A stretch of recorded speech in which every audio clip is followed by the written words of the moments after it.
SIR करना था तो क्यों नहीं पहले 1 साल 2 साल पहले क्यों नहीं किया? क्योंकि आज सिर्फ बंगाल नहीं, आप केरला देखिए, यूपी देखिए, बिहार देखिए, एसआईआर करने वाले बीएलओ ने सुसाइड कर रहा है। बीएलओ के ऊपर प्रेशर पड़ रहा है, दबाव हो रहा है, नामुमकिन काम को मुमकिन करवाने का इतना प्रेशर है कि मानसिक तनाव में आकर बीएलओ ने सुसाइड कर।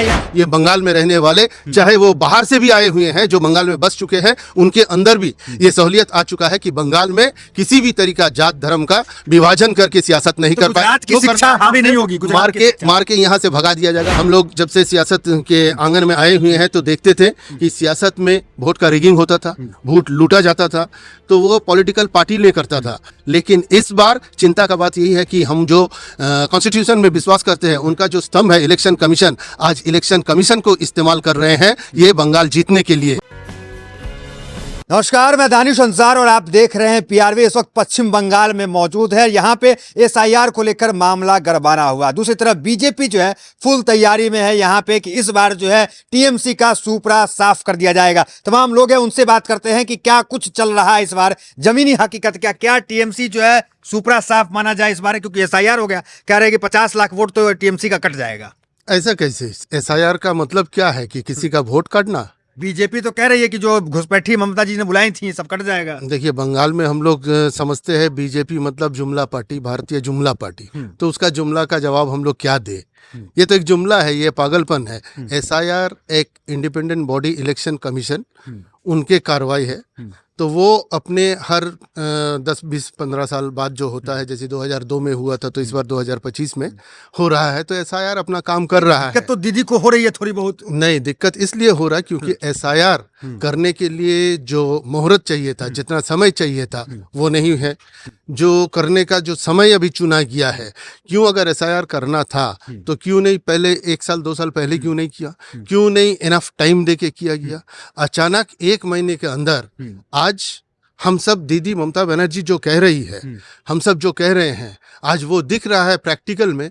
क्योंकि आज सिर्फ बंगाल नहीं, आप केरला देखिए, यूपी देखिए, बिहार देखिए, एसआईआर करने वाले बीएलओ ने सुसाइड कर रहा है।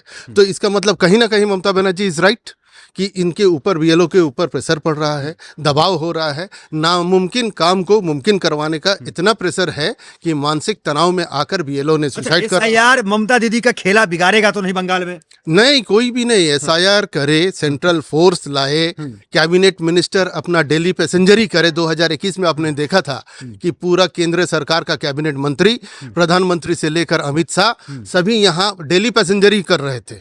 डेली आते थे दिल्ली से कलकत्ता, कलकत्ता दिल्ली, वही करके प्रचार किए हैं। लेकिन बंगाल में उतना आसान नहीं है। क्यों?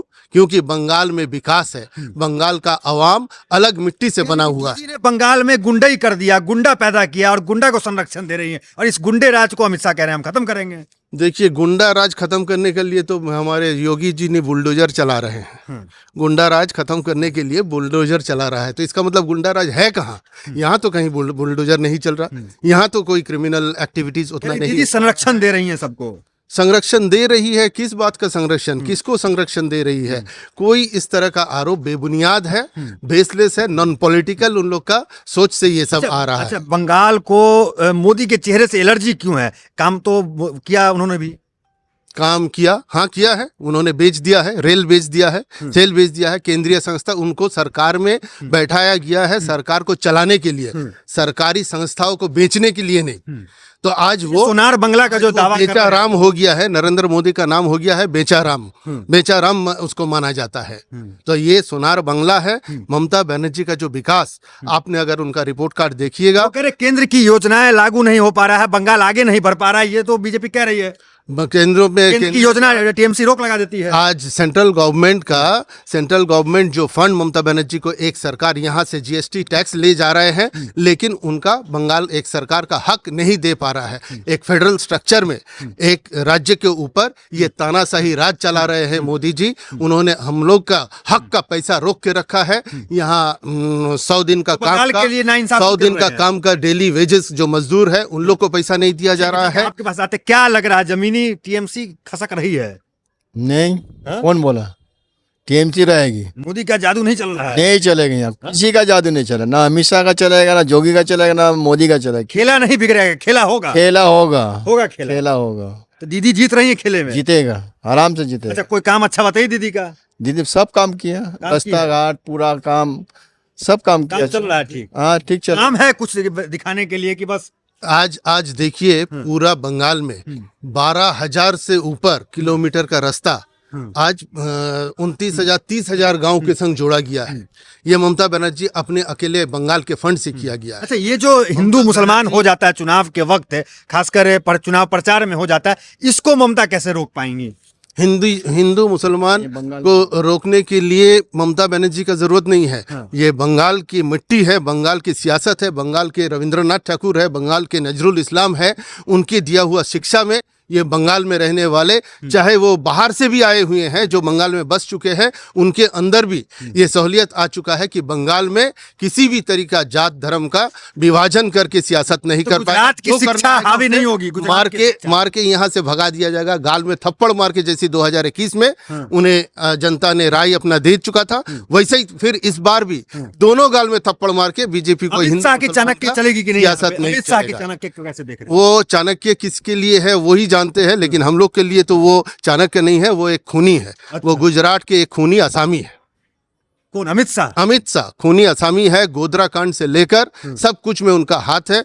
उनको सही तरीके से अगर कांग्रेस उस समय सख्त तरीका से अपना कानून अपनाते तो आज वो अंदर रहता, वो सीबीआई के फेरे में आके वो जेल के अंदर रहते। इतना खुल के बोलते हैं, डर नहीं लग रहा है? किस बात का डर?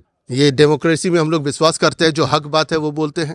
हम लोग बोलते हैं। आज गृह मंत्री यहाँ, दुनिया तो चाणक्य मानती है ना अमित शाह को। दुनिया कहाँ दुनिया में चाणक्य मानने वाले हैं? तो बिहार जिता दिया, दिल्ली नाक था वो जिता दिया, बंगाल बचा है। हाँ, बंगाल बचा हुआ है, बंगाली दिखाएगा। ये कहावत है, what Bengal thinks today India thinks tomorrow. तो ये बंगाल जो सोचते हैं, आने वाले दिन पूरे हिंदुस्तान वो सोचने में मजबूर। टीएमसी को फिर से लाने के लिए सोच रहा है पूरे 100%, 100 में 200%। वो सही बात है, टीएमसी आ रही है। ये पूछने की बात है सर। ये यहाँ पे तो हम लोगों का बंगाल जो ममता दीदी अड़ी हुई डटी हुई हमेशा यहाँ पे खड़ी है, क्योंकि बंगाल नजरुल इस्लाम की सरजमी है, बंगाल नेताजी सुभाष चंद्र बोस की सरजमी है। यहाँ हमेशा अमन और भाईचारे की हमेशा कायम रहा है। कि बीजेपी जो वादा करती, राम मंदिर का वादा किया, सौंप दिया, अब वोट तो मिलेगा। बीजेपी भी यह जुमलाबाज पार्टी है। दादा ने अभी कहा जुमलाबाज पार्टी है बीजेपी। बीजेपी जब आने 2014 का पहले क्या वादा किया था, 3 करोड़ रोजगार दूंगा, आप लोगों को मिला है? हिंदुस्तान के लोगों को रोजगार मिला है? आपके अकाउंट में 15 लाख रुपया आए हैं? नहीं। और देखिए जहां तक हो रहा है, जो आपका रेल बिक गया, बंदरगाह बिक जा रहा है हिंदुस्तान का। अच्छा, ठीक है, ये आप हमें ये बताइए, 370 का मुद्दा, 3 तलाक का मुद्दा, राम मंदिर का मुद्दा, ये सब मुद्दा तो बीजेपी कहती है कि हमने हल कर दिया, तो वोट तो मिलना चाहिए। तो इसमें ये तो मुद्दा ही था नहीं। उन्हें चुनाव करके देश में भेजा गया, उनको ये हिंदुस्तान को दुनिया में आगे बढ़ाने के लिए। आज का दिन रुपया 370 को हटाया, आपने देखा राम मंदिर को बना दिया, 3 तलाक महिला को इंसाफ दे दिया। क्या आपको लगता है, क्या आपको लगता है क्या करें? वहाँ हार गया राम मंदिर, जहाँ वाला वहीं हार गया, तो फायदा क्या हुआ? मंदिर का फायदा नहीं मिलेगा। मंदिर वही बोले ना, बीजेपी पार्टी का काम है हिंदू मुसलमान में विभाजन करना, दंगा करवाना, फसाद करवाना करके वो चुनाव जीतने का कोशिश करते हैं। वो एक या 2 MP था, बाबरी मस्जिद तोड़ के 200 बना था। तो वही उनका काम है कि हिंसा, खून खराबा। ये बड़ी बात कह रहे, बीजेपी 1-2 MP थे अटल बिहारी वाजपेयी जी के पहले। जब से बाबरी मस्जिद तोड़ा तब से वो बढ़ के 2 से 200 बना है। तो यही उनका लालच लग गया है, वही उनको लग गया है कि हम जितना हिंदू मुसलमान करेंगे कि हमारा वोट बढ़ेगा। लेकिन ये बंगाल है, ये बंगाल है। बंगाल समझता है कि ये सियासत आपस में भाईचारी जो खराब करने का है, इसको रोकने के लिए ममता बनर्जी अकेला काफी है। भाईचारा कायम रहेगा, यहाँ पे भाईचारा पूरा कायम रहेगा है, और आने वाले दिन और ज्यादा से काम रहे। क्या सोच रहे हैं इस बार? थोड़ा आगे हिया था, हिया ही रहेगा। कौन? दीदी। हाँ, तो कह रहे कि अब तो जा रही है दीदी। नहीं, दीदी नहीं जाएगा, दीदी यहाँ ही रहेगा। आ रहे हैं गुजरात से। नहीं, आने से क्या होगा, कुछ नहीं होगा यहाँ। दीदी चाह रहे हैं आप लोग? हाँ, दीदी चाह रहे हैं। ऐसा क्या की दीदी? दीदी सब कुछ दे रहा है यहाँ, दे रहा है। हाँ, मोदी जो भंडार सब कुछ दे रहा है। अच्छा, हाँ, कह रहे मोदी विशाल मंदिर बनाएंगे यहाँ। मंदिर बनाने से क्या होगा, रोजगार तो नहीं हो रहा ना। मंदिर बना के क्या होगा? रोजगार नहीं है। देश में बेरोजगारी बढ़ गया। पूरा 45 साल का इतिहास में अनएम्प्लॉयमेंट इतना % नहीं था जो ये मोदी के राज में हुआ। आज रुपया पानी, आज 90 रुपया डॉलर हो गया। इसी से पता चलता है हिंदुस्तान का इकोनॉमी कहाँ जा रहा। वेरएज बंगाल का अनएम्प्लॉयमेंट जो है 40%, इस बार ममता बनर्जी 2011 से आज 2025 साल उनके राज में 40% अनएम्प्लॉयमेंट कम किए हैं। ताकतों को हर जगह के मुख्यमंत्री पधारेंगे, यहाँ पे सांसद पधारेंगे, संख्या उनकी ज्यादा होगी। इन तमाम ताकतों से दीदी अकेले लड़ पाएंगी। दीदी के साथ अवाम है, दीदी के साथ जनता है, दीदी के साथ उनका पथोश्री है, दीदी के साथ उनका कन्याश्री है, दीदी के साथ उनका श्रमोश्री है, दीदी के साथ उनका कर्मोश्री है। जितने प्रकल्प किए हैं पूरे वर्ल्ड में, यूनेस्को का एक रिकॉर्ड मिला है कन्याश्री के वजह बीजेपी से। कहती है कि हमारे पास राम मंदिर है, बीजेपी कहती है कि हमारे पास 3 तलाक का मुद्दा है, बीजेपी कहती है 370 हमने हटाया, तो ये सब मुद्दा हावी नहीं हो जाएगा। बंगाल से 370 का क्या लेना देना, बंगाल राम मंदिर से क्या लेना देना बंगाल का। बंगाल का अवाम बहुत ही सचेतन है, ये सब कुछ खाने वाले नहीं है। अच्छा इधर आइए, थोड़ा आगे आइए। क्या नाम हुआ? नाम किसका? मेरा हाँ? डब्बू। क्या सोच रहे हैं इस बार? डब्बू चौधरी नाम है आपका। क्या सोच रहे हैं? क्या सोच रहे? दीदी आएगी। मोदी जी मोदी जी नहीं आएंगे। कहाँ है? देखिए भव्य राम मंदिर बन गया अयोध्या में।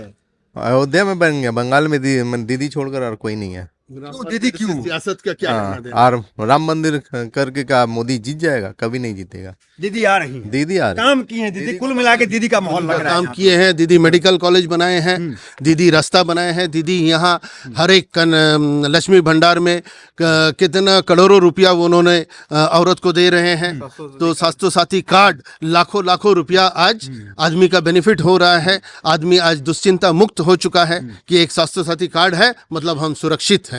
तो इस तरीका का शिक्षा में देखिए, एजुकेशन, आप स्वास्थ्य में देखिए, मेडिकल कॉलेज से लेकर हर चीज में विकास। डर भी है कि जिस तरह दिल्ली में खेला हो जाता है बीजेपी के पक्ष में, बिहार में खेला हो जाता है बीजेपी के पक्ष में, यहाँ कोई डर है? चाहे ईवीएम को लेके हो, चुनाव आयोग को लेकर के हो, कोई डर? सबसे दुख की बात यही है कि इतने दिन सियासत में हम लोग जब से सियासत के आंगन में आए हुए हैं तो देखते थे कि सियासत में वोट का रिगिंग होता था, वोट लूटा जाता था।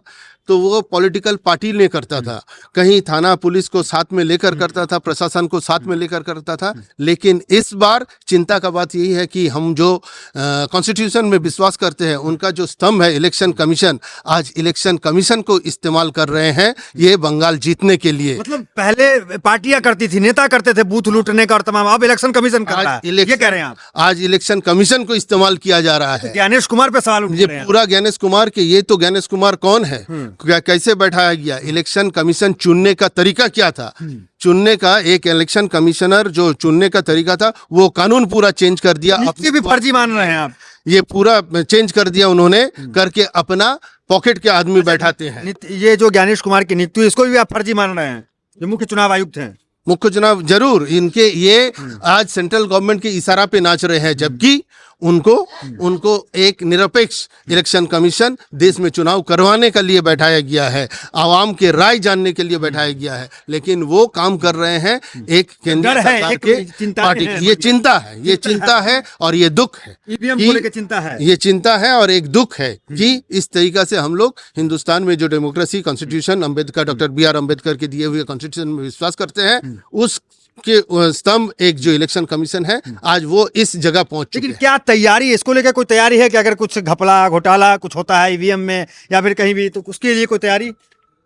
तैयारी तो वो जानता है ना, मोदी जानता, शाह जानता है। अच्छा, हम लोग क्या जानेंगे? अच्छा यहाँ पे क्या तैयारी है? यहाँ तैयारी हम लोग है, आप लोगों ने देखा जब से उन्होंने SIR शुरू किया है, बड़ी विरोध हुआ टीएमसी, इनका विरोध हुआ। लेकिन हमारे हर एक पार्ट में हर एक BLA, हर BLO के संग पूरे हर एक घर घर में जाकर हम लोग इंश्योर किए कि जेन्युइन वोटर जो है कोई भी छूट नहीं जाए, किसी का भी नाम बाद नहीं जाए और किसी भी घपला उन्होंने नहीं कर पाए।